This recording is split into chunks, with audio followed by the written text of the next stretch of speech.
The courtroom doors swung open with a loud echo. Every head turned.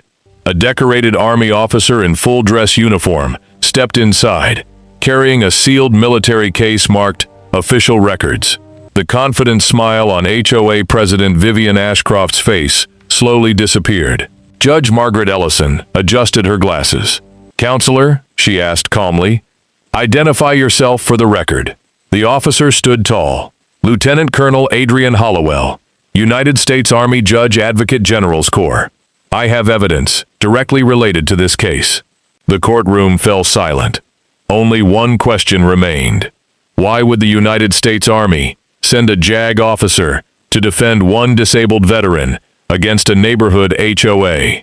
If you enjoy stories where courage defeats corruption and justice always wins, subscribe and let's begin.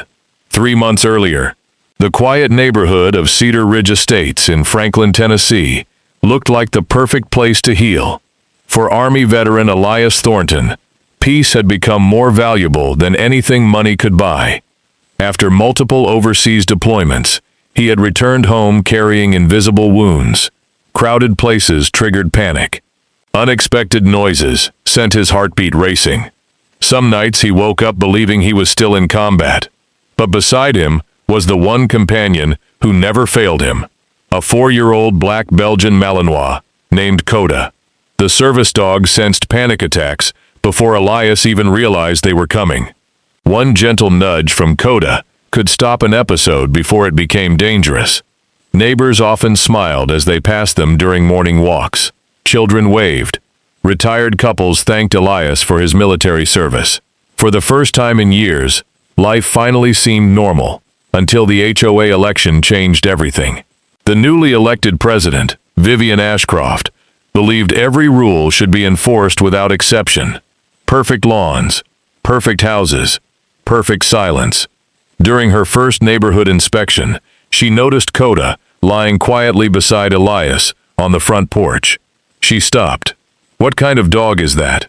"A trained PTSD service dog," Elias answered politely. Vivian looked unimpressed. "I don't recall approving that." Elias remained calm. "Federal law doesn't require HOA approval for a service animal." Vivian forced a smile. "We'll see about that." She walked away. Koda quietly watched her leave. 1 week later, a letter arrived. HOA violation notice. Reason: unauthorized large dog. Fine $250. Elias assumed it was a mistake. He gathered every document: Veterans Affairs certification, medical recommendations, service animal identification, ADA information. He personally delivered everything to the HOA office. Vivian barely looked at the paperwork. "Our neighborhood has standards." "So does federal law," Elias replied. She slid the folder back across the table. "I decide what happens in this community." The next month, another fine arrived.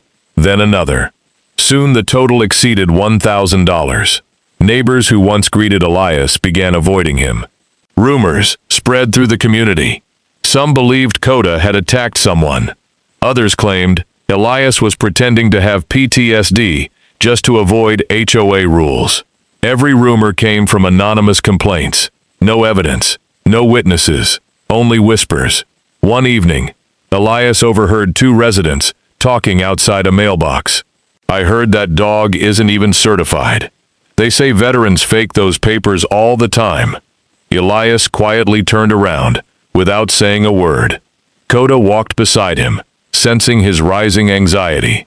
That night, another nightmare struck. Elias woke up gasping for air. His hands trembled uncontrollably. Within seconds, Koda jumped onto the bed and gently pressed against his chest. The panic slowly faded. Tears filled Elias's eyes. Without Koda, he wasn't sure how many nights he could survive. Vivian wasn't finished. She scheduled an HOA board meeting and placed Elias's case at the top of the agenda. The meeting room was packed. Residents whispered as Elias entered with Koda at his side. Vivian looked directly at him. "This association will not allow one homeowner to ignore our rules simply because he claims special treatment." The room grew quiet. Elias stood. "I've never asked for special treatment. I've only asked you to follow the law." Vivian smiled coldly. "Then perhaps a judge can decide that." She raised a folder. "The HOA is officially filing suit against Mr. Elias Thornton." The room erupted in shocked murmurs. Elias looked down at Koda, who remained perfectly still despite the tension. He had faced enemy fire overseas. But somehow, this battle felt even more personal. Elias refused to back down. Within days, he hired attorney Camille Rowan, a civil rights lawyer known for taking difficult disability rights cases. After reading every HOA notice, Camille frowned. "This isn't just about fines," she said. "If they knowingly ignored federal protections for your service dog, this could become a serious legal issue." Elias nodded. "I never wanted a lawsuit. I just wanted to be left alone." The case begins. The HOA's attorney, Garrett Winslow, projected complete confidence during the first hearing. He argued that the association had the authority to enforce community rules and claimed the board had reasonable concerns about a large dog living in the neighborhood. Camille calmly responded, "Koda is not a pet. He is a medically necessary service animal, protected under federal law. My client has repeatedly provided documentation, yet the HOA continued issuing fines." Judge Margaret Ellison ordered both sides to exchange all records before trial. That decision changed everything. Midpoint twist. While reviewing hundreds of HOA emails, Camille discovered a message accidentally left in the production files. It was written by Vivian Ashcroft to the HOA board weeks before the first fine. "I know the dog qualifies as a service animal, but if we keep pressuring him, he'll probably move away." The room in Camille's office went silent. "This wasn't a misunderstanding," she whispered. "It was intentional." Just as she prepared the evidence for court, her phone rang. The caller identified himself as Lieutenant Colonel Adrian Hollowell, a Judge Advocate General officer. "I've reviewed Mr. Thornton's military file," he said. "There are official records the court needs to see. With Mr. Thornton's permission, I'll appear personally." For the first time since the lawsuit began, Elias felt hope. The trial. The courtroom was packed. Neighbors, reporters, and HOA residents filled nearly every seat. Vivian Ashcroft entered, wearing a confident smile. She believed the HOA would win. Garrett Winslow began his argument by insisting the HOA had simply enforced neighborhood standards equally. Camille stood and introduced the internal HOA email. Judge Ellison read it carefully. She looked toward Vivian. "Did you write this?" Vivian hesitated. "Yes?" The confidence in the courtroom shifted. Before Garrett could recover, the courtroom doors opened. Lieutenant Colonel Adrian Hollowell entered carrying a sealed military file. Every conversation stopped. He approached the witness stand. "Your Honor, these are authenticated military records explaining Mr. Thornton's disability, his treatment, and the official authorization for his service animal." The judge carefully reviewed the documents.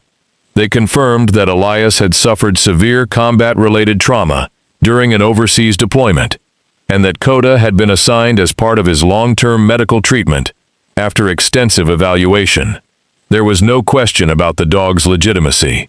The final blow. Camille called one final witness, a former Army medical specialist who had supervised part of Elias's rehabilitation. The witness explained how Koda had interrupted panic attacks, prevented dangerous episodes, and allowed Elias to return to a stable civilian life. Then Camille asked one final question. If Koda had been removed because of the HOA's actions, what could have happened? The specialist answered quietly. His recovery could have been seriously damaged. In some patients, removing a trained PTSD service dog can place them at significant emotional and physical risk.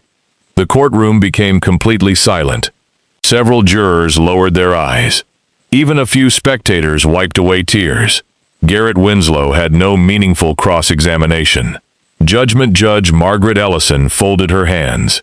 The evidence clearly demonstrates that the HOA knowingly ignored federal protections and continued imposing unlawful penalties. She looked directly at Vivian Ashcroft.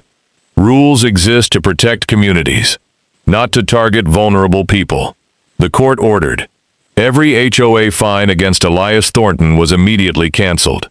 The HOA was required to reimburse his legal expenses. Additional damages were awarded for intentional discrimination.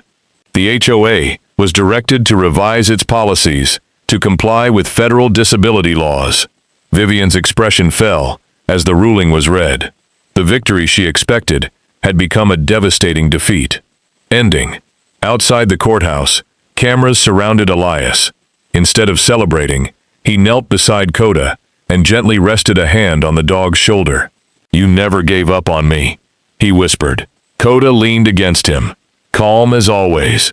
Several neighbors approached, offering sincere apologies for believing the rumors. Elias accepted their words without anger. Healing, he realized, was stronger than revenge. As the afternoon sun illuminated the American flag above the courthouse, Elias walked away with Koda at his side. Not as a man defined by PTSD, but as someone who had proven that courage is not measured by the battles fought overseas alone. Sometimes, the greatest victory is standing up for the truth when the whole world expects you to stay silent.